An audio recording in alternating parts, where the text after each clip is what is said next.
Chapter 1. The Invisible Daughter.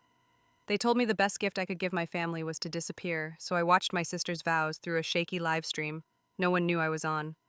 Then I quietly protected what was mine by freezing the joint account I had been funding, took a $20,000 loss to sell my apartment and sign fast, and drove toward the coast where the air tasted like salt. When my mother finally texted, "Where are you?" I let the message fade because my answer was already in motion, and the only voice I needed was the one that chose silence as my revenge and freedom as my home. I pull into the gravel lot behind Maple Row Creative with the usual dust ghost rising in the mirror and the water tower of Riverbend watching from the next block. The office smells like burnt coffee and printer toner, the kind of loyal companions you stop noticing after a few years. I am 29 and my job is to make ordinary things look a little brighter without anyone noticing the effort. By 9, I have already rescheduled a client shoot, rewritten a social caption that tried too hard, and rebuilt a timeline that a junior derailed with a cheerful mistake. My name is Lauren Kate Mitchell, and I am very good at being useful. At lunchtime, I take the long way to the deli so I can pass the courthouse lawn where the town plants tulips each spring. Riverbend in April is a wind that never quite commits to being warm. I stand by the monument and imagine the blue of the bridesmaids' dresses against the church steps. Jessica picked a shade that looks like sky after a storm. The thought makes me smile in spite of myself. Then my phone buzzes with a text from Mom asking if I confirmed the rental chairs. I have. I confirmed them yesterday and again this morning. I type back all set and add a polite exclamation point I do not feel. She replies with a single thumbs up emoji that I pretend not to read. I grew up being graded on a curve no one explained. Jessica won state math when she was 14, so dinner that night tasted like victory, even for those of us who had not touched the trophy. When I brought home a ribbon from the county art fair the next year, Mom called my painting darling, and then asked if we thought Jessica might try for a scholarship. Dad poured iced tea and said the world would always need leaders and problem solvers. I tucked my ribbon in the drawer with my colored pencils and learned to celebrate quietly. The house on Walnut Street is a 2-story with a porch swing that always needs another coat of paint. The kitchen is where we do our real living. It is where the cat learned the sound of the can opener, and where my father keeps a stack of mail he swears he will sort on Sunday. It is also where Jessica told us in January that she and David were engaged. Mom clapped her hands. Dad stood and hugged Jessica twice. I smiled and volunteered to help with the details because that is who I am, and because offering is easier than waiting to be asked. Most evenings now I head straight to the house after work. Patricia is a force in a cardigan moving from list to list, and Michael pretends he is not nervous by reorganizing the same 3 drawers that hold the good flatware. We discuss linens and seating charts and whether the boutonniere should be classic or charming. Jessica calls in from the city between late meetings and early flights. She is 33 and successful and generous in the way people are when they expect everything to work out. She tells us she trusts our taste. She says that a million times without saying it once. There is a picture on the mantle of the summer I was 8, my bangs crooked and my cheeks sunburned, standing beside my painting of a red barn. The ribbon is pinned to my shirt. Mom had said it was sweet and then turned to ask Jessica about her math team. Sweet is a harmless word until it is the only one you get. I did not understand that then. I understand it now. I buy the wedding planner binder with tabs for everything and fill it with vendor quotes and delivery windows and backup contacts written in my slanted hand. I call the florist so often that she starts greeting me by first name. I convince the bakery to do a tasting on a Sunday because Jessica is not free any other day. I prod the rental company for a better delivery window so Dad does not have to take off a full day from the office. I spend $2,500 of my own savings on a sapphire pendant that reminds me of the stormy blue and tuck the little box in the back of my dresser under old t-shirts. The money was meant for a conference in Denver in May. I tell myself there will be other conferences. There will not be another first wedding for Jessica. On Tuesday night, Mom and I lay swatches across the dining room table. She wants ivory linens with a subtle texture. I say the texture could look yellow in photos under the church hall lights. She pats my hand and says the photographer can fix that later. Dad wanders in, looks at the swatches as if they might speak, and announces that he has found a coupon for chafing fuel at the warehouse club. This is how we move through decisions. I offer a detail. Mom decides. Dad finds a coupon and feels useful. It almost works. The rehearsal dinner is 2 weeks away, and the lists have grown like vines. I take a half day to pick up the custom signage and to double check the order with the chair company, because it is easier to drive across town than to wonder if the person on the phone truly cared. At Maple Row, my boss nods, as if I am overinvested but harmless. He trusts me to deliver campaigns and trusts me to keep my personal life from bleeding onto his calendar. I do both. I am very good at small fences. That night, we sit down to meatloaf and green beans. The kitchen is warm from the oven. Jessica is on speaker from her apartment, the city sound a hush behind her words. Mom wants to talk centerpieces. Dad wants to know if Jessica has found a good parking garage near the venue. Jessica says David thinks the groomsmen should wear pocket squares that match the ties. I say that is fine, but the vendor only carries solid squares and the ties have a very slight sheen. Mom says no one will notice. I hear myself answer in a voice that is both my own and not at all mine. I say that details are what photographs remember. I mean it kindly. I mean I have thought of everything so she does not have to. Mom pauses. She says the photographer can make anything look beautiful. She says what matters is the feeling. I nod and take a bite of green beans that have cooled. Dad changes the subject to the weather we cannot control. Jessica says she needs to hang up and promises to send the final guest count by morning. The line clicks and the quiet is larger than it should be. After dishes, I spread the binder on the dining table and check things off with my favorite pen. The pen is silly, rose gold with a little bit of weight in the hand. It makes me feel like every check mark matters. I slide a sticky note onto the page for timeline adjustments and look up to find Mom watching me from the doorway. She says you are a lifesaver, and then she adds that we should keep things simple and not overthink. I say I can simplify the dessert table by losing the extra tiers and focusing on a cleaner layout. She smiles and says I knew you would understand. Somehow I feel smaller for having agreed. The next evening, I carry a box of ribbon and table numbers to the car and realize one more detail might be the difference between nice and elegant. The church hall fluorescents are fussy, and the centerpieces will photograph warmer than planned. Candles would soften the light and hide the seams of the day. I text Mom to suggest adding clear glass votives around the centerpieces. 6 per table, safe for the venue, easy to set, a simple grace note. I stand on the driveway staring at my phone waiting for the 3 dots to become something. She replies that open flame is fussy and that we should not add more for the volunteers to manage. She adds that Jessica wants classic and clean and that sometimes less is more. I write back that battery candles look cold on camera and that I am happy to handle the setup myself. The dots reappear, then vanish. A new message arrives from Dad reminding me to bring the sign-in book and to iron the table runners so the fold lines do not show. I breathe in through my nose and let the night air cool my cheeks. At dinner the following night, I try again in person because I am better when I can lay things out and point. I tell Mom that the votives would make the photos softer, that they would help the room feel intentional, that the rentals already include glass sleeves if anyone is nervous. Dad keeps eating, nodding at the words like he is following a radio he cannot turn off. Mom lifts her water glass and studies the condensation as if it contains an answer. She says the committee prefers simple. She says people come to celebrate love, not to admire candles. She says, let us not complicate this. I hear the door of the conversation closing, and I put my hand in the space to keep it open just a little longer. I say I can bring the votives myself and set them up early. I say it will take me 30 minutes. I say I will clean them and pack them afterward. Mom thanks me and repeats that less is more. Dad reaches for the salt. The subject has been folded and placed in a drawer I am not allowed to open. I gather the plates and rinse them under water that never quite gets hot. The kitchen light hums. I stack the dishes and wipe the table and think about the way small ideas turn to dust in my hands before anyone notices they existed. On the way out, I pass the mantel, and the old photo of the barn painting looks back at me with its crooked joy. I try to remember that child who believed a ribbon meant you could hang your picture in the front hall forever. In the car, I rest my forehead on the steering wheel and let the engine tick. Across the street, the neighbor waters petunias with the hose set to mist. The air smells like wet dirt and cut grass.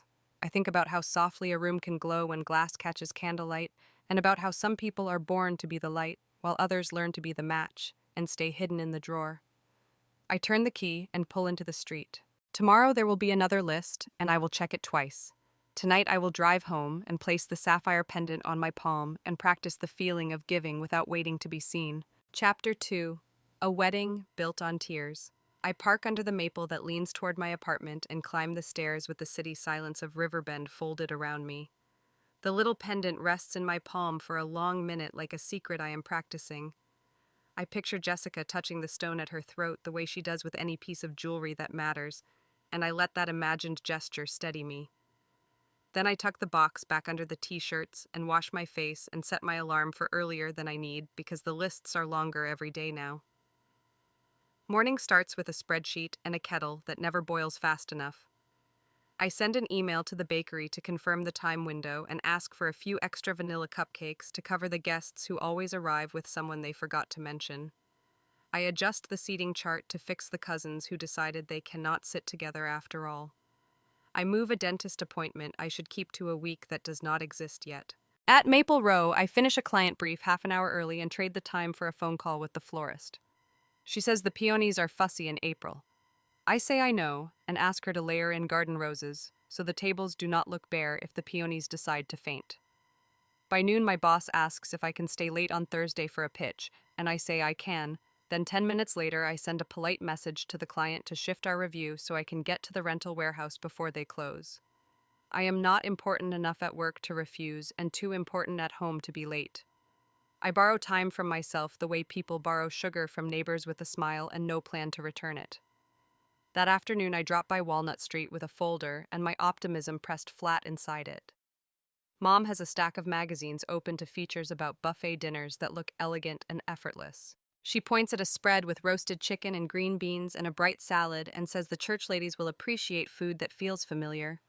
I say familiar can be beautiful if the presentation is careful. She taps the page and says the menu risks being plain. Her voice makes the word sound like a flaw we are all born with and must learn to hide. Dad arrives from the office trailing the smell of paper and coffee and asks if I got the chair count locked. I tell him we have 60 plus 10 extras and he nods as if I read his mind. He looks at the magazine and makes a face at the salad. He says we should not let this get fancy. Then he pats my shoulder and says, "Do not overdo it, kiddo, and do not mess up your sister's big day." His hand is warm through my sweater. My skin remembers I am 13 and careful. I carry the conversation back to specifics because that is where I live. The bakery will plate desserts in small clusters so people can graze. The tea service needs real lemon if we can afford it, not the little packets that taste like a joke. The coffee urns need space behind the line so they do not clog traffic. Mom nods at some things and dismisses others with a soft "we will see." She does not look up when she says she would like to cut the slider station because it feels like a picnic. She adds that she wants something classic. My eyes go to the pendant as if it could answer a question it has not heard. On the drive to the rental warehouse, the sky is a white that presses on your forehead. I rehearse my ask for a better delivery window in the car so I can get Dad out of the office by lunch. The man at the counter says his route is already tight. I tell him I can stack and stage on our end to save his time. He studies my face and says he will pencil me near the top if I promise to have someone on site. I promise that I will be that someone. Back at the office, I send Jessica a photo of 2 linen options and the mock-up of the head table menu cards. She replies with 2 words that are both generous and empty. Looks fine. I write back a smiling face and tell her I am excited to see her this weekend for the tasting. She says she may not make it because the firm needs her on a new account. She tells me she trusts my taste. I put my phone down and breathe through the little sting that shows up anyway. 2 days later, we meet with the caterer in the church hall. The room smells like pine cleaner and old songbooks. The plates arrive in neat flights: roasted chicken with herbs, green beans with butter and toasted almonds, a salad with strawberries that look like they waited all winter to be chosen. Mom tastes each thing with her fork balanced like a pointer. She says the chicken is fine and the beans are fine and the salad needs less fruit because it looks like a dessert that forgot itself. She says the dinner needs a signature that says "we care." I suggest a small carving station with roast beef so guests feel the day is special. She lowers her fork and says the church volunteers will be overwhelmed. Dad adds that people only need to be fed and not impressed. The caterer looks at me and then at Mom and then at the floor. I walk the perimeter of the hall and count outlets and mentally place extension cords and imagine where guests will cluster and where the children will sit and spin napkins when no one is looking. I can already see the photographs. The light is flat by late afternoon and the ceiling is lower than you think. The blue dresses will carry, but the room will need help to look like celebration and not community meeting. I ask the caterer about elevating the dessert stands to add shape. He brightens and says he can bring risers. Mom says risers feel like a wedding fair. My mouth closes on a sentence I decide not to finish. At home that night, the binder becomes a landscape of sticky notes, cups, napkins, spare scissors, safety pins, sewing kit. I print timelines for volunteers and tuck them in clear sleeves so the inevitable spills do not blur the words. I text Emma to ask if she can swing by the hall early to help with the welcome table. She replies with a heart and tells me I am a miracle worker and that every family needs one. I stare at the screen and decide not to tell her that every family also needs to notice their miracle workers. The pendant box is still under the shirts. I take it out and set it on the coffee table beside the tape dispenser and the hole punch and the florist invoice. The stone is deeper than I remembered the color of a lake right before rain. I picture the morning of the wedding, Jessica lifting her hair. I stand behind her and fasten the clasp with careful hands. She squeezes my fingers and says that it is perfect, and that I am perfect, and that she could not have done any of this without me. The fantasy is thin as tissue, but I let it cover me for a minute like a blanket. Then the phone buzzes with a message from Mom reminding me to call the church office about the parking lot cones. I text back that I already did and the custodian will set them the night before. She answers with good and then sends a second message that the menu is feeling 2 every day and asks if we should add a cheese board. I say a cheese board will crowd the room unless we cut something else. She says she does not want to cut anything, and that perhaps I am overthinking. I type that details are what make Simple feel intentional. She replies that people will remember the vows and the music and the joy, not the spacing of the crackers. Dad calls later and says he is getting pressure at the office for missing so many afternoons. He says he is happy to help, but if I can handle more on my own, it would be easier. I say I can handle it. He thanks me and says I always land on my feet. I hold the phone away for a second and look at the pendant to steady myself. I tell him I will take care of it. He says that is my girl and hangs up feeling better, which is a kind of job completed. By midnight, the living room looks like a supply truck turned over, and no one was hurt. Ribbons curl in quiet spirals. Lists layer the coffee table like shingles. My laptop hums with the last email of the day. The box sits in the center as if it is a small altar. I press the lid closed and slide it to the side to make room for the seating chart and write out the final place cards with a slow hand so each name looks like it belongs more than the others. I lean back and close my eyes. In the darkness behind my eyelids, the room at the church glows the way I want it to. The tables are lit just right and everything is exactly where it should be, and Jessica looks across the crowd and sees me. I hold the picture until my phone buzzes again and the vision cracks along its quiet seam. Chapter 3. The Breaking Point. The screen lights up with Mom's name and a short message asking if I remembered to collect the floral ribbons from my apartment. I answer yes because I did, at least in my head, while I was building 3 other lists. I set the phone down and fall asleep on the sofa with the pendant box under my hand, like a small promise I am not ready to release. Morning comes brisk and efficient. I pack the car with table runners, signage, a plastic bin of pens, and the guest book. I slide the carton of floral ribbons beside the garment bag that holds an extra dress for Jessica, in case something goes wrong. I lock the door and head toward the church hall with the feeling that if I keep moving, the pieces will all land in their correct places. Riverbend hums along, kids on bikes, a delivery truck idling outside the bakery, the air with that clean April bite. Inside the hall, the volunteers are already unfolding chairs. Dad waves from the far corner, half covered by a stack of cardboard boxes. Mom is at a table with the layout printed in color, tapping spaces with a pen, as if she could rearrange the room by concentrating hard enough. Jessica stands near the stage in a sweater and jeans, hair pulled back, looking like she belongs in a magazine spread about competent women who do not sweat. David is next to her, thumbs busy on his phone. Susan Collins circles with her camera, catching the little beginnings. I carry the first load in, set it by the welcome table, and go back for the ribbons. Outside by the car, I feel a small emptiness where a box should be. I open the trunk, close it, open it again, because repetition sometimes fixes errors. The floral ribbons are not there. I kneel to check under the garment bag and the seat and the bin of pens. I check behind the passenger seat and under the floor mat as if the ribbons might be playing a prank. The truth is simple and heavy. I left them on the kitchen table when the kettle started to scream and my phone lit with a reminder that the rental company needed a confirmation. I walk back in with nothing in my hands and the knowledge that my nothing is about to be noticed. Mom looks up and narrows her eyes in that way that says she has counted and found me lacking. She does not ask a question. She says the words she has ready. Did you bring the floral ribbons, Lauren? I thought they were in the trunk. I must have set them down by the door. I can go back now and get them. It will take 20 minutes. The church ladies are starting centerpieces in 10, she says. 10. I will drive fast, I say. I will be right back. Dad tries to smooth the moment. We can start with the greens and add the ribbons later. No harm. Mom does not look at him. She looks at me. You were supposed to bring them now. Not later. Now. Jessica steps closer as if she might reach for my elbow, then stops herself. We can adjust, she says gently. It is not a crisis. David does not look up from his screen. Traffic is a mess on Walnut, he says to no one in particular. If someone is going, they should take Maple. I hear my voice calm and useless. I will take Maple. Mom inhales through her nose.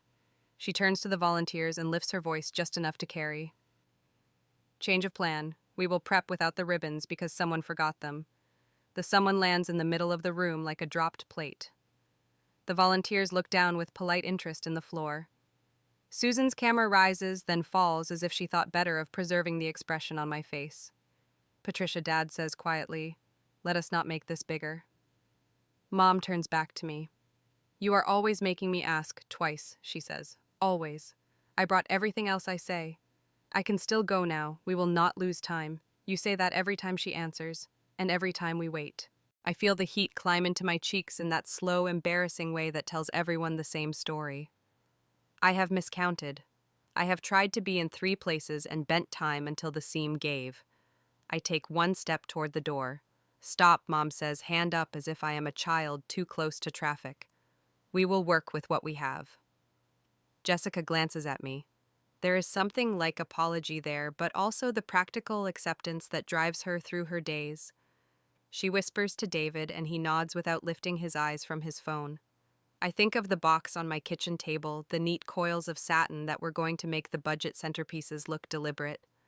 I think of the way I had checked off the ribbons on my list while my mind jumped ahead to the chair delivery window and the key to the supply closet. I think of the pendant in its little velvet bed, and how stupid it is to hope jewelry can carry what words never did.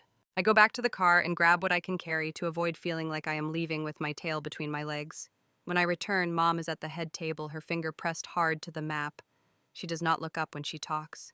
You know what frustrates me, she says. I ask for one thing from you, and you do 3 other things and forget the one. I did not forget on purpose, I say. I have the sign-in table and the place cards and the rental confirmation. She looks at me, then eyes bright in a way that makes me brace. You always have a reason, she says. Then louder to the room.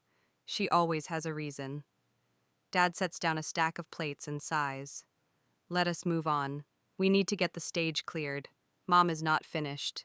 You are 29 and still act like the child who needs reminding to bring her homework. I cannot carry you through your sister's wedding. The words hit like wet snow, heavy and cold. I grip the edge of the table to keep my hands from doing something I will regret. Jessica starts to speak and stops. David pockets his phone and studies the ceiling. Susan lowers her camera completely. I try to stand in the safe place I have built for years, the place where I accept and pivot and make myself useful. It fails me. The room tilts into a quiet that is not kind. I see myself with a box of ribbons in a small kitchen and a list that grew a second head overnight. I will get them, I say.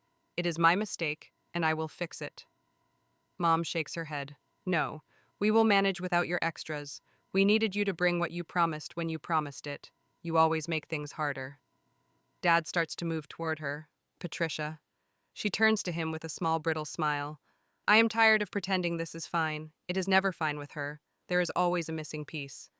The words land and then keep landing. I cannot find a place to put them. Then Dad says a sentence that snaps inside me. He says it softly as if he believes soft will help. What would make this easier is if she did not insert herself into every piece of this. The best gift for this wedding would be if she could step back for once. Mom hears it and nods.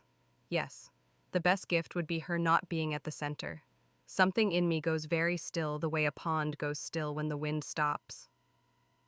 Jessica says my name. Lauren. I turn to her. Her eyes are wide and careful. It is a busy day, she says. We can reset. We do not need to do this. David clears his throat. We should keep things on schedule. Susan shifts her weight and looks at me in a long, quiet way that feels like a hand on my shoulder and also not a hand at all. I look down at my empty hands. They have carried so much this month that the veins stand out like little maps. I walk to the door without speaking and head for the car, not to leave, but to breathe air that has not been inside that hall. On the passenger seat sits a box I did not notice in my earlier panic. The place card holders. Silver wire loops, 80 of them gleaming. Proof that I am not careless, only human. I carry the box back in and set it down with more force than I intend. The metal makes a small ringing sound that seems to bounce off every wall. The room pauses. I look at my mother. I look at my father. I look at my sister, who is still deciding whether to be brave. My voice does not shake. Fine, I say. You will have that gift. No one speaks. The words float for a second like a paper lantern and then burn. Mom blinks. What gift? The one you both just asked for, I say. I will step back. I will get out of your way. Dad starts to frown as if maybe he did not mean it the way it sounded out loud.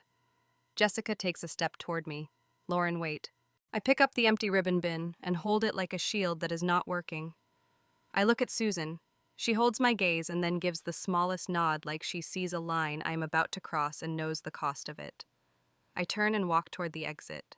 Chairs scrape. Someone coughs. The door swings and the hallway smells like cleanser and old books. I pass the bulletin board with last month's potluck flyer and a picture of the youth choir and a notice about the lost casserole dish with blue flowers around the rim. It is almost funny, the ordinary details that wait in every direction when your life tilts. Outside, the air is brighter than it should be.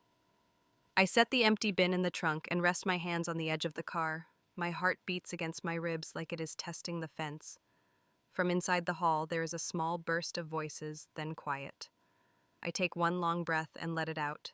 My phone buzzes in my pocket with a text from Emma asking if we are on track. I type back that we are and slide the phone away.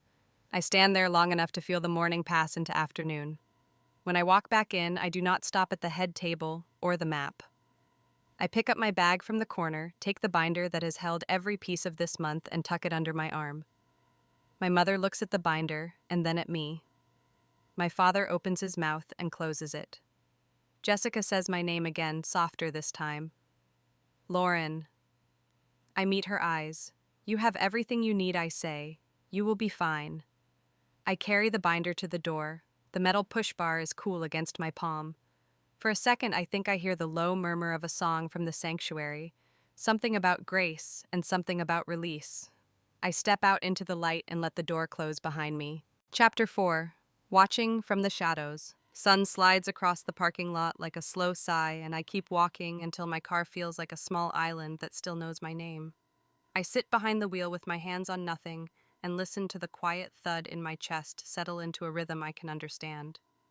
The binder is on the passenger seat where I dropped it, and the empty ribbon bin is tucked in the trunk like a joke that has already told itself.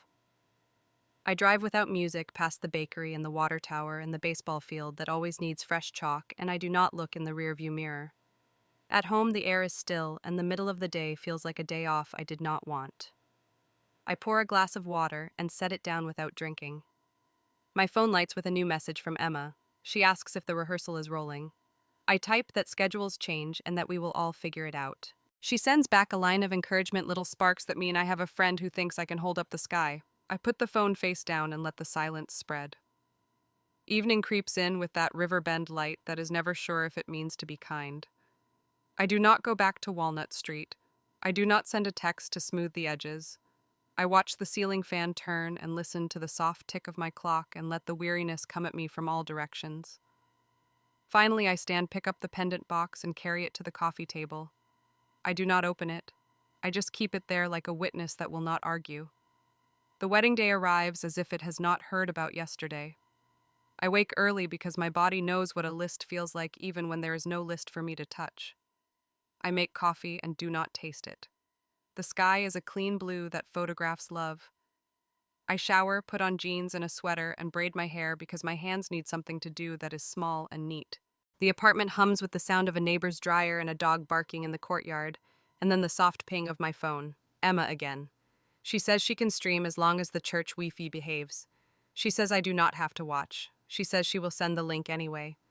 I write thank you and send a small heart, and then set the phone face down again and walk to the window. I stand there long enough to lose track of what time it is supposed to be. When the link arrives, it arrives with a little thrill as if I signed up for it. I carry the phone to the kitchen table and prop it against the salt shaker. The frame shakes while Emma finds a seat. I can see the front of the church and the aisle, and the bows I argued for and lost to practicality. The organ begins, and the picture steadies. For a second, my throat goes tight the way a door goes tight in winter. Guests settle. I catch a glimpse of Dad in a suit that looks better when he is laughing, and a glimpse of Mom in a soft blue. She would never admit she chose to match the bridesmaids. She smiles at someone off frame, the smile she saves for committees and holidays, the one that says everything is under control. Jessica appears at the back, a white line of air around her like a blessing. The camera is kind to her. The dress fits as if it was built out of patience. David stands at the front with his groomsmen and finally lifts his eyes from his phone, because the one thing you cannot multitask is a vow. I do not move. I do not speak. The aisle is a long, quiet river, and she comes down it with the grace of someone who has always been told she is exactly right. People turn and look with faces that are open and easy. I look down without meaning to and see the pendant box on the table beside my coffee, the lid closed in a perfect line. I wonder if the stone would have looked too dark in the morning light, or if it would have deepened like a lake when the clouds pass. Mom laughs at something the officiant says. Dad wipes his eye with a quick, embarrassed motion that tells me it is real. The camera finds the wedding party and skims past the women in blue. For a heartbeat, I think one of them will glance at the pews as if searching for someone who used to be everywhere and is now nowhere. No one does. The vows begin. The sound warbles and clears with the unpredictable generosity of a church connection. The words are the same as always, and the pair of them say them with the particular gravity of two people who believe in paper and plan and outcomes. When the organ rises for the recessional, Emma's camera dips and swings and catches a flash of my mother's face. There is light in it. She lifts her hand to wave toward the back pews. For a ridiculous second, I think she is waving at me through a wire and a tower and a set of signals that do not care who we are. She is waving at someone. She knows someone in the room. I blink and my eyes fill in that quick, helpless way that betrays you before you even decide. One tear falls, then another clean and hot, and then I breathe and the rest stay where they are. I pick up a napkin and press it to my face and laugh a little sound that is not laughter at all. My phone vibrates with a text stacked over the stream. Emma says that Jessica looks beautiful. She says she is sorry I am not there. She writes, "Lauren, are you okay?" I type back 3 words, "I will be." I do not know if they are true, but my hands are steady for the first time since I walked out of the hall. The stream moves to the church lawn and the photos begin. The wedding party arranges in layers, and the photographer lifts her hand and lowers it, and people smile when she tells them to. Mom holds Jessica's bouquet. Dad straightens his tie. The frame fills with faces that have known me my whole life, and none of them are looking for me. It should land like a final insult. Instead, it lands like a fact that has been trying to introduce itself for years. I close the stream and set the phone down. The kitchen goes quiet. I walk to the bedroom and pull the shoebox from the shelf where I keep papers that have no simple drawer. At the bottom is the spiral notebook I carried through a winter when I thought writing down my thoughts would keep them from spilling. The first page still has my name at the top. I sit on the floor with my back against the bed and open to a clean sheet. The pen moves before I think. I write the sentence I have been orbiting since yesterday. If they want me gone, I will go. I add a second line. I will do it without shame. A third. I will choose how. The words look immature and stubborn and exactly right. I feel something in my shoulders let go. I close my eyes and count the breaths like I used to do before presentations at work. When I open them, I know what I'm going to do, not the how or the when in detail. The what is enough for now. My apartment is small, which is lucky. You can see your whole life in one slow circle. I stand and turn. Couch, table, shelf with books that are more intention than habit, desk with a half-working lamp, closet with a box of childhood drawings that never found a wall. I imagine emptying each space and choosing what deserves to come with me. I imagine driving out of Riverbend without a tickle of apology in my throat. The phone lights again. A new message from Mom appears, then vanishes before I can read the whole thing. Another comes on top of it. I open the thread. She says the photos were lovely. She says the volunteers managed beautifully. There is no question mark anywhere near my name. I scroll without meaning to and find a message from Jessica sent hours ago and likely aimed at her bridal party. See you at the hall. I stop scrolling. I set the phone down. I wash my face. I make a second cup of coffee and drink this one. I open the closet and take the suitcase off the top shelf and set it on the bed. The zipper sounds like a small declaration. I pull out a storage tub and fill it with things that can be donated. I take down the drawing of the red barn from its envelope and decide it can finally be thrown away. It was a stand-in for a kind of love that never learned my language. By late afternoon, the apartment looks like it belongs to someone in transit. I leave the pendant box in the drawer where I first hid it. I write a few lines to Emma that are honest and not dramatic. I tell her I love her for sending the link. I tell her I will explain soon. She replies with a string of words that mean I can take my time. Then she adds one more message. She writes, I know this hurts. You get to choose what you do with that hurt. I set the phone down and stand at the window and watch the sun drop behind the building across the courtyard. I say the plan out loud so the walls can hear and so I cannot take it back. I will leave Kansas. I will go somewhere with salt in the air and water at the edge of every street name. I will not disappear like a mistake. I will depart like a person who learned the rules and then learned she did not have to keep playing. The room holds the sentence without flinching. I nod to no one. The evening settles in calm and clean, and I feel a thin band loosen around my ribs. Tomorrow I will begin the part I do not know yet. Tonight I will fold the suitcase lid closed and write one more line in the notebook and sleep without the binder near my hand. Chapter 5. The Legal Escape Plan. Morning folds open like a map I have already traced with my finger. I shower pull on a clean blouse and print the email chain that proves what I have been paying into the family account for the last 2 years. My stomach flickers the way it does before a client pitch, only this time the client is my own life. Karen Mitchell's office sits on the second floor of a brick building off Main, the kind of place where the receptionist remembers your name after one visit. The lobby smells like citrus cleaner and legal pads. Karen meets me at the door to her office and waves me into a chair by the window. She looks like someone who never forgets a date and who has learned that calm is a tool. Tell me what happened, she says. I hand her a folder and keep the rest in my grip because it feels like a seatbelt. My parents asked me to help manage an account for Mom's medical expenses. I have been the one depositing. It is technically joint. Yesterday turned into a scene at the church, I say. I want to leave town for a while. I want to do it clean. I do not want this to turn into a fight over money. She reviews the documents with a steady face. She taps one page with a neat nail. You are a co-owner, she says. That gives you full rights, but it also gives them full rights. We can minimize risk. How, I ask? First, stop all future deposits today. Second, we notify the bank in writing that you are changing the withdrawal protocol. Many banks will allow a dual authorization note on joint accounts if all parties agree. If they refuse, you remove your card access and we document your contributions. Third, we create a revocable trust for your mother's care that you fund separately. You will be the grantor. A neutral trustee will manage distributions. That way, if you want to continue supporting her care, you can do it safely. So I cannot just freeze it, I say. You can ask the bank to place a hold if you suspect misuse, she says. But without a court order, they are limited. A practical path is better and faster. Dual authorization if possible. Remove your access. Stand up the trust. I sit with that. It is less dramatic than what sat in my head last night, more real. She watches me until she sees the idea take a seat. We also change your mailing address on every account you control, she says. Credit bank utilities. Call your employer and confirm what address is on your file.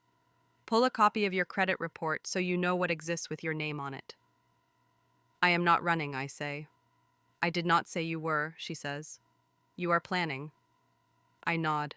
She slides a template letter across the desk. We will draft this together, she says. Then you will walk into your bank. If the branch manager is reasonable, they will put a temporary control in place while you and your parents sign new terms. If your parents decline, you have a record of good faith.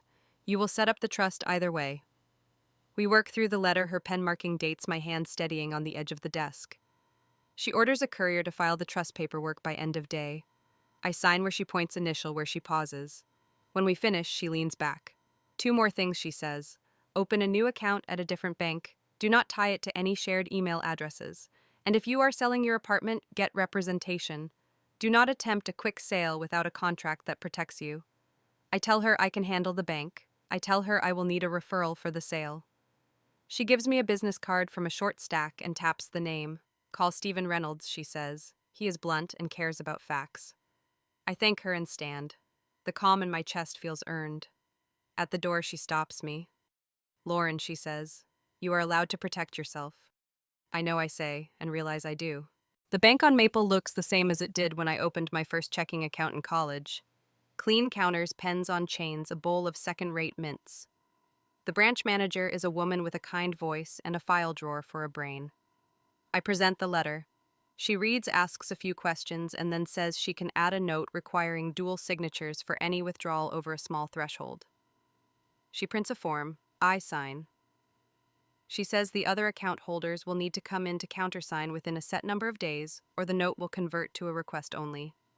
It is not perfect. It is motion. Please remove my debit card access from this account, I say. She types and clicks. Done, she says. I walk out with a copy of everything and the quiet rush of doing something that no one can take back. Stephen Reynolds picks up on the second ring from an office across town, where the carpet looks expensive and the windows admit every inch of the afternoon. His voice is dry and efficient. Karen says you want to move fast, he says. I do. I say, I need to sell my apartment and I do not want a long dance. Then do not dance, he says. We can list at a price that attracts a cash buyer. You will leave money on the table. You will gain control of your calendar. Which do you value more? Control, I say. Good, he says. Send me photos. Send the deed. Send any disclosures. I will have my assistant draft the listing. We state the unit is sold as is, with inspection allowed but not contingent. We set a clear closing timeline. We ask for proof of funds. How much under market will this be, I ask. Approximately $20,000 to move in days, not weeks, he says. If an investor wants it, they will not haggle over a water heater. Do it, I say. He laughs once, a short sound. I like decisions, he says. Check your email in an hour. I hang up and take photos with my phone of the rooms that look smaller when the walls know you are leaving. By evening, we have a listing. By morning, there are 2 cash offers and 1 buyer who sends a letter about his sister who lives nearby. Stephen tells me to ignore the letter and look at the proof of funds. I do. We select the investor with an earnest money deposit that lands in escrow within hours. By the end of the week, I am sitting in a conference room with a fake ficus and a view of the parking lot, a pen in my hand that writes in blue ink that shows up on scans. Stephen slides the settlement statement over. You are taking a haircut, he says. You knew that. I did, I say. Your wire will hit by close of business, he says. The title agent flips pages and points at lines. I sign, initial sign. My hand trembles just enough to remind me I am not made of metal. Stephen notices and pretends not to. Keys, the agent says. I set them on the table and they look smaller than they ever did in my pocket. 2 brass, 1 black fob, a tiny grocery tag that still has my old phone number. I feel a brief, absurd urge to apologize to the keys for not being the person who kept them forever. Stephen checks his watch and then checks my face. Do you have a place to go, he asks. I do, I say. For now. He nods. Karen also asked if I would remind you to update your address with the county, he says. Property tax mail finds ways to bite, even when the place no longer belongs to you. I will, I say. He stands and offers his hand. You did this well, he says. Most people stall until the messy part grows teeth. Outside the office, the air is warmer than it has any right to be. The sky is that plain, Midwestern blue that looks honest. I sit in the car and watch email arrive. A confirmation from the title company, a note from the bank about a wire incoming, a message from Mom with a photo of Jessica and David cutting the cake at the reception I did not attend, sent days late as if the picture had wandered and then found me by mistake. I do not open it. I drive to my apartment one last time and walk through the rooms with a plastic tub for the stragglers, a mug with a chip that I love for the way it fits in my hand, a photo strip from a carnival where Emma and I laughed so hard we lost our balance. The notebook goes into my tote. The pendant stays in the drawer because I am not carrying it today. I leave the binder on the counter and feel the strangest wave of relief, like putting down a heavy bag in an airport and realizing someone else will carry it to the plane. The wire confirmation pings while I am locking the door. The message is short and dry and life-changing. Funds received. I stand in the hallway and let my hand rest on the cool metal of the knob. My eyes sting and then clear. I walk the stairs instead of taking the elevator because I need to feel the ground under my shoes, each step a count towards something I can almost name. In the parking lot, I put the last tub in the trunk and shut it with a soft thud. A breeze lifts the hair at the back of my neck. I think of Karen's voice when she said I am allowed to protect myself. I think of Stephen's face when he said I did this well. I look up at the blank windows of the unit that was mine and feel a clean line draw itself between then and now. I get in the car and turn the key. The engine catches. I do not put on music. I am listening to something else. I pull out onto Maple and head toward the bank to open the new account, then toward the post office to file the change of address forms. The to-do list is still long, but for the first time, it feels like it belongs to me. Chapter 6. Severing All Ties. I pull into the lot behind Maple Row Creative and sit with the engine ticking as it cools. The office is 3 blocks of familiar habits and a stack of passwords I could type in my sleep. I look at my phone and at the contact that has lived at the top of my recent calls for years, and I press it before I can think past the first sentence. My boss answers on the second ring. His voice is brisk and kind in the way managers learn to be when they need everyone happy by Friday. "Hey, Lauren, you got a minute for the packaging pitch later, I do not, I say. I need to talk about my position." There is a pause so clean I can hear the office air system through the line. "Everything all right, I am resigning," I say. "Effective in 2 weeks. I will document every account. I will hand off clean. I will be available by phone for questions. But I cannot stay." He clears his throat and softens his tone. "You have been here 9 years. Is there something we did that we can fix?" "No," I say. "Something in my life shifted. I am leaving town." Another pause. Then the part of him that lives in spreadsheets comes to the front. "Can you send a transition plan by noon? And a list of assets for each client. Also your updated address, I will send it in an hour," I say. "All right," he says. "Thank you for everything you have built here." I say thank you back, and end the call with my hand shaking a little as if I have been holding a weight for too long.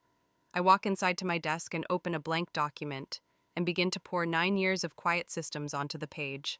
File paths, passwords for shared accounts that will be changed after I go, the names of vendors who answer their phones and the ones who prefer email at odd hours. I write until the document feels like a bridge someone else can walk across without wondering where it leads. At 11, the team gathers for a stand-up and my boss touches my elbow. "We will send a note after lunch," he says. "Do you want to say anything? I would rather send the plan and keep moving," I say. He nods. After the meeting, I pack my plant into the cardboard box they keep for birthdays and goodbyes. I leave the frame on my desk because it never held a photo, only the stock picture that came with it, a lake and a canoe, and a morning that did not belong to me. By noon, I hit send on the transition plan and stand up from my chair in a way that feels like a door opening. The rest of the day is a blur of small kindnesses. The junior who asks if she can text me for advice sometimes, and I tell her yes. The art director who gives me a cookie and does not make eye contact because if he does, he will cry. My inbox fills with replies that use words like legacy and anchor. I shut down my computer at 4 and carry the box to my car without looking back at the window I have stood in for years to watch the first snow fall on Maine. My apartment is a maze of half-packed choices. I sort into 3 circles: keep, donate, trash. The keep circle is smaller than I thought it would be. Laptop, power cords, 2 pairs of jeans that fit without effort, the sweater that smells like cinnamon in December, running shoes that still know my stride, the pendant in its box, the notebook that holds the sentence I wrote after the wedding. The donate circle becomes a small mountain. Books I loved once and do not need to carry to the next version of myself. Dishes that will make someone else's first apartment feel like a place adults live. The lamp that always leaned a little left. The coffee table that shows its history in rings where I forgot coasters. I stack everything by the door and send a message to the charity shop that picks up on Wednesdays. The trash circle is a relief. Old cables that belong to nothing, expired coupons, the folder from a conference that promised to change my life and did not. I fill a thick black bag and tie it tight and set it by the door. It looks like a full stop. I sit on the sofa and run my palm along the fabric. I saved for months to buy it. I said no to dinners out and to scarves I did not need and to weekend trips that were more about photos than rest. It has been the soft length of my tired days and the raft for my worries and the friend that held me when I could not sleep. I take a photo of it from the angle that shows it kindly and post it on a local swap page with a price that says, "Please come get this now." Within an hour, a woman named Bree with a laughing profile picture sends a message. "Is it available?" "It is," I type. "You can pick up tonight if you want." She replies before the bubble stops breathing. "I can be there in 20. My brother has a truck." "Great," I write. "I will be waiting." When they arrive, her brother is exactly the kind of person who can lift a sofa without looking like it is work. They carry it down the stairs with the ease of people who move through the world without needing permission. Before they go, Bree presses the folded cash into my hand and smiles at the empty rectangle on my floor. "You are starting fresh," she says. "I can tell." I nod. That is the plan. When the door closes, the apartment changes shape. The echo is not dramatic.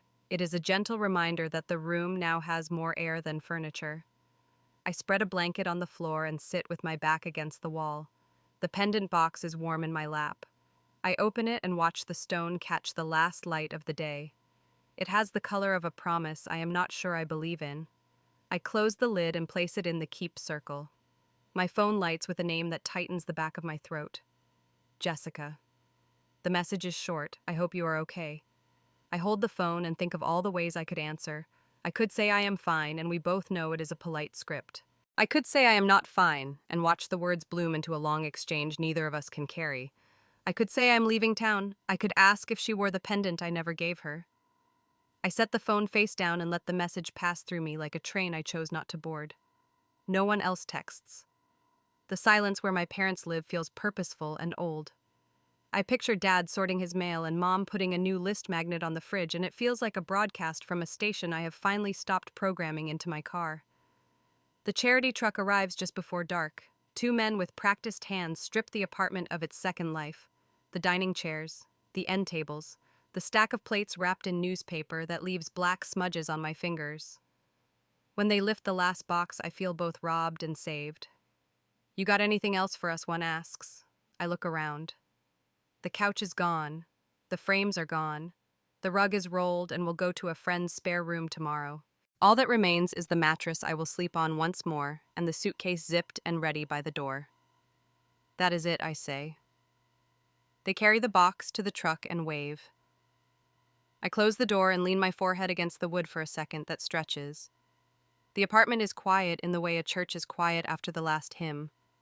I pick up the last carton and hear the empty sound the room makes when you move inside it with no furniture to take the vibration.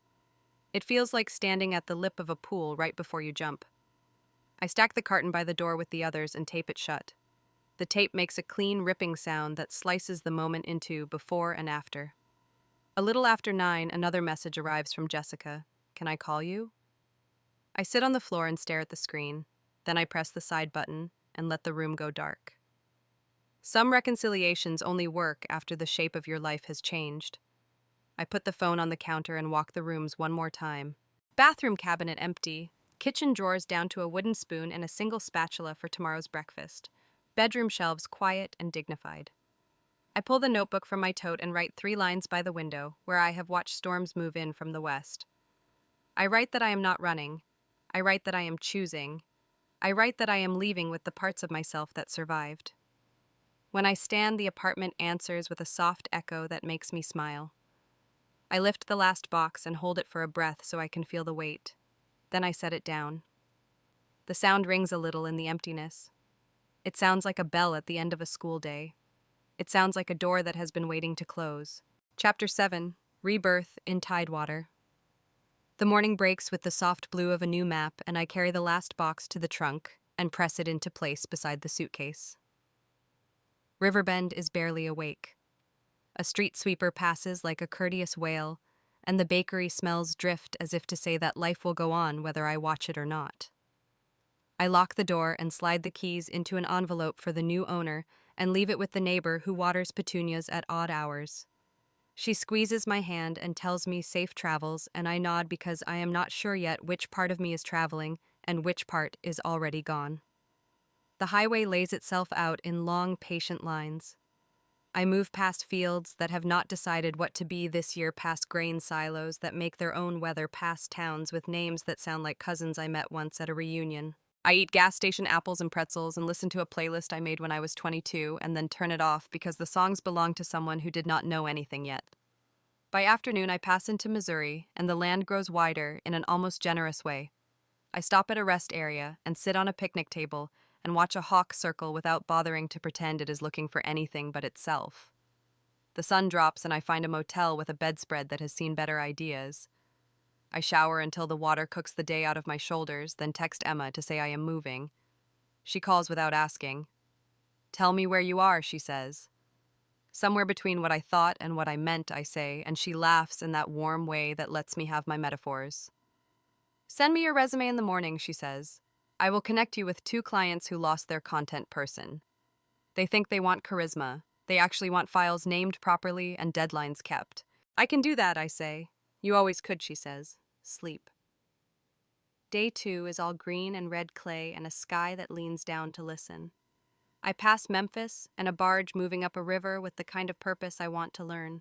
I do not hurry. I want the miles to teach me something. Late in the day, I pull into a diner with real pie and coffee poured from a pot that never gets to rest. The waitress calls me honey and asks where home is. I say I am heading to South Carolina, and she says that the ocean can fix things you did not know were broken. I leave too large a tip because I want to believe that kindness is a bill I can pay forward. By the 3rd morning, the air tilts toward salt, and every sign points to places that feel like stories. I pass the state line into South Carolina, while the radio gives me an old song I forgot I loved. Spanish moss hangs from oak trees like the quiet parts of a conversation, and my chest loosens as if I have stepped into the right dictionary. I roll down the window and let the air write itself along my arms. Seabrook is smaller than I imagined and bigger in the ways that matter. A main street with a hardware store that looks like it can solve anything, a grocery where everyone seems to know the exact day the peaches turn good, a dock where the water keeps a steady count of boats and birds. Martha Jennings meets me on a porch with peeling white paint that looks like an honest face. She is small and sturdy, with eyes that take in and measure and forgive. The cottage sits at the end of a sandy lane with palmettos leaning like old friends. "You must be Lauren," she says. "I must be." I answer, smiling in a way that feels new. She hands me a set of keys on a ring with a carved wooden fish. "I keep the spare under the turtle statue," she says. "Everyone knows, but no one takes it. You will find a basket of towels in the bathroom and a little coffee on the counter. The linens are clean and the stove sticks if you do not ask it nicely." I look past her into the small living room and the little kitchen with its square window over the sink. It is not fancy, it is honest. "This is perfect," I say. She squints at my car with its boxes and folded plans. "How long are you staying?" she asks. "As long as it takes," I say. She nods as if that fits into a file somewhere in her mind. "I live 2 doors down. I bring muffins when I bake, and I take a walk by the marsh most mornings. You can come, or not. I talk either way." "Thank you," I say. "For the keys. For the muffins I have not met yet." Inside the cottage, the air smells faintly of lemon and old pine. I set my suitcase by the bed with its quilt that looks like someone's careful winter. I place the laptop on the small desk by the window and the notebook in the top drawer. The pendant stays in its box on the nightstand, like a question I am done asking. I walk to the market and fill a basket with eggs and bread and strawberries that look like decisions. The woman at the register says she likes my sandals and asks if I am new. I say yes, and she tells me about the Saturday farmer's stand and the best place to buy shrimp. On the way back, a boy with a fishing pole and knees the color of summer grins at me and says, "Afternoon, Mom," and somehow the formality does not make me feel old. It makes me feel located. That night, I sit on the porch steps with a bowl of strawberries and listen to the slow music of the marsh. A heron lifts and sets itself down again like someone practicing a speech. My phone buzzes and Emma's face appears. The screen fills with her apartment behind her and the warm mess of someone who lives in a city. Show me your place, she says. I turn the phone so she can see the lemony kitchen and the quilt and the tiny desk. She sighs like she is sitting with me. I sent your resume to a home goods brand that needs short copy for emails and to a small travel company that wants steady blog posts, she says. Both care about voice and deadlines. The travel one pays better. I told them you are not chatty, but you always make the thing better. I can be chatty if paid, I say, and she laughs. They will call tomorrow, she says. Answer like you already live there. I do, I say quietly. We talk until the light goes soft enough that our faces look young. When we hang up, I sit with the marsh for a long while. The thin line inside me that has been drawn tight since January slackens by degrees I can name. I go inside and open the laptop and build a simple site with a simple name that feels like myself. I write a clean list of services and a clean rate and a clean contact form that does not apologize for taking up space. Morning finds me at Martha's gate because the scent of something warm has carried itself like an invitation. She waves me in with a flowery hand. Blueberry today, she says. If the berries behave. We sit at her narrow table and the muffins steam and the coffee tastes like a reason to keep trying. How did a Kansas girl find this lane, she asks. I did not find it, I say. I let it find me. She considers that. I was married once, she says. He liked rules and I liked water. We lasted 10 years. The water won. I laugh. I like water too. You will be fine here, she says. People in this town let you be who you are as long as you wave when you pass. That is the only tax. I can wave, I say. After breakfast, I return to the cottage and sit at the desk with the window open and the fan set to a slow circle. The travel company calls first. A woman named Rena with a bright voice tells me about their calendar and their tone. Tell me about deadlines, she says. They are my religion, I say. She laughs. We need that. Can you send us 2 samples by Friday? Coastal small towns with dignity 500 words each. I can, I say. The home goods brand emails a brief that is tidy and kind. I draft 3 subject lines and a short paragraph about a linen sale that does not apologize for being ordinary. They reply with a yes that feels like a handshake. I set up an invoice template with my new address as Seabrook and watch the lines on the page reframe me. At lunchtime, I walk to the dock and carry a sandwich and a notepad. I write 3 lines that will become a paragraph about a morning tide that looks like a grown-up version of breath. A man who smells like salt and good boats says hello and points toward a cloud that looks like change. Storm by late afternoon, he says. Good to know, I say. I return to the cottage before the first rumble makes the porch boards respond. The rain arrives with the kind of conviction that clears out the noise of a mind. I stand at the screen door and count like a child until the thunder rolls away. When the rain eases, my phone lights on the counter. The name is familiar and far. Mom. I do not move at first.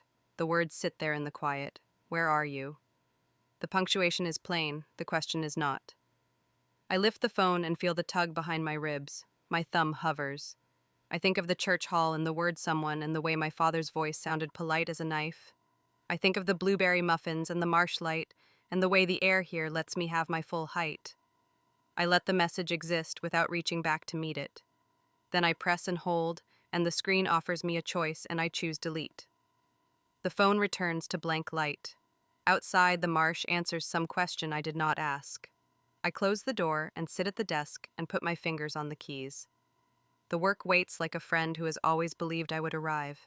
Chapter 8. When silence speaks louder. Work becomes the kind of rhythm that makes a day hold its shape. Mornings begin with the window open and the marsh lifting its quiet. I draft travel pieces that smell like tide and sunscreen. I write email lines about linens that feel like real life instead of a shout. Rena at the travel company sends notes that are crisp and kind. The home goods brand pays on time and asks for more.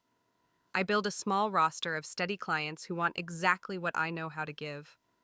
Seabrook turns my name into something people wave to at the market and the post office. Martha knocks each Wednesday with a different muffin and news from the lane. I run along the path that traces the water until my lungs open and stay open. The cottage learns my steps and answers with the small creaks that mean you live here. One afternoon in June, I am on the porch editing a paragraph about a ferry when Emma calls. The connection rings with the city behind her. Your travel posts are getting shared, she says. People like the way you notice the human stuff. How is the ocean treating you? It is a good teacher, I say. It does not pretend to be less or more. She exhales in that way that means she is happy to hear I am steady. We talk deadlines and a client who wants a map where a list will do. Before she hangs up, she pauses. I ran into someone from home, she says. Are you open to updates? Tell me what you want to tell me, I say. Foster and Carter laid off 2 admin staff, she says. They lost a couple of legacy clients. New software rollout went sideways. Your name did not come up, but the holes looked like the holes you used to patch. I listen to the marsh and the wind chime on Martha's porch. There is no triumph in me, only recognition. Thank you, I say. I do not need the details. She hums. One more thing. A friend of a friend said Jessica is taking on a lot. David switched teams and there is less bonus talk. That is all I know. All right, I say. Thank you for telling me gently. After the call, I set the phone on the step and let the air move around the news. I'm not surprised that a structure changes when you remove the quiet beams. I am not pleased either. What I feel is a slow release, as if my body is finally allowed to stop waiting for a door to open that was never mine. In July, the heat lays softly over everything, and the afternoons reward patience. I meet the shrimp guy at the dock and learn when to buy and how much salt to throw in the water for a boil. I send invoices with Seabrook in the header, and it looks right. Martha and I walk the marsh path in the morning. She points to a streak of cloud and says it means rain by evening. She is usually correct. Some nights I sit on the porch with a notebook and write a line or two before the light gives out. I start to understand that sentence and paragraph are 2 different ways to save yourself.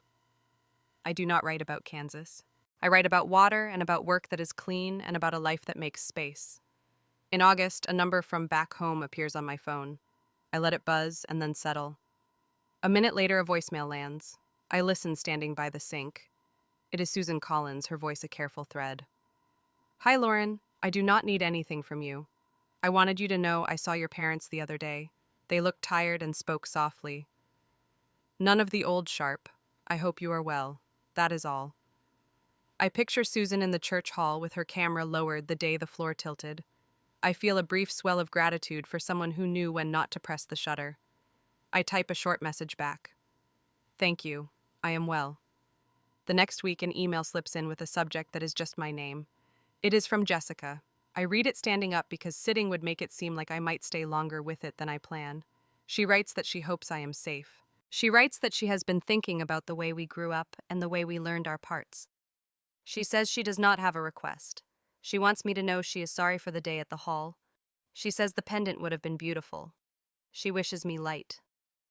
I close the email and let my hands fall to my sides. I do not answer. I am not punishing her.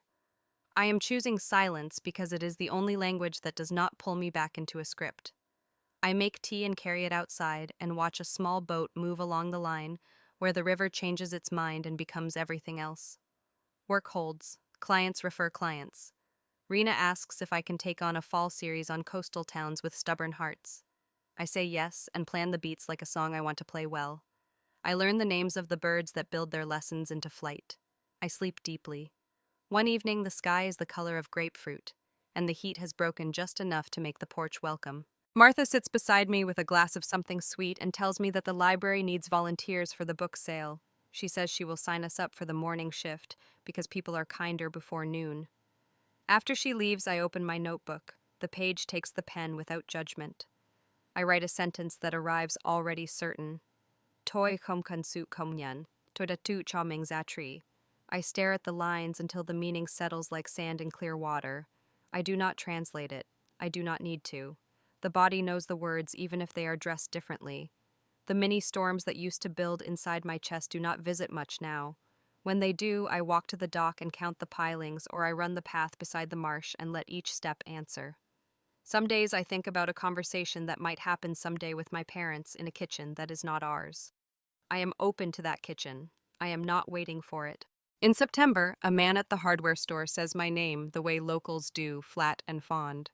He asks if the screen door still sticks. I say yes, but I am getting used to its particular ways. He says that is what homes do. They ask a little, and then they give. There is a voicemail from Dad that arrives on a Tuesday and sits there all day while I write about a ferry captain who learned the river by its moods. I play it after dinner at the sink. Hey kiddo, your mom made stew. The house smells like Sundays used to. Hope you are well. He does not say come home. He does not say sorry. He says stew and hope, and I allow those words to be what they are without chewing them into something else. I put my phone on the counter and wash the cup. A week later, Emma sends a photo from a magazine feature that quoted one of my travel pieces. It is a small sidebar with my name in a font that looks polite. She writes that she is proud of me. I feel the pride too, but it comes quiet. It comes like standing in a room you built and realizing the light lands where you planned. By late afternoon, the sun slides low and the porch boards hold the day's warmth. I carry a mug of tea outside and sit with my feet on the step. The marsh breathes, a heron lifts. Somewhere down the lane, Martha laughs with a neighbor. A soft breeze touches the back of my neck. I think of the girl with the red barn painting, and of the woman who packed her life into a car, and of the person who sits here now without asking anyone for permission to feel complete. I open the notebook and write one more line. I do not need their approval. I already gave it to myself. Then I close the cover and let the sentence do its work without me guarding it. I used to believe that closure arrives with the sound of a door slamming. It turns out closure can be the quiet click of a latch you decide to lift on your own. It can be a cup of tea that tastes exactly right, and a sky that keeps its promise, and a day worth nothing more than itself. It can be knowing that you will wave to your neighbor in the morning, and meet a deadline in the afternoon, and fall asleep under a roof that knows your name. If you have ever been made small and learned how to stand at your full height, I would like to hear how you did it. If you have ever chosen silence over a fight that could not feed you, tell me what opened afterward. Share your story with me, leave your thoughts, and stay for the next one. Sometimes the strongest answer is the life you build where no permission was offered and none was needed.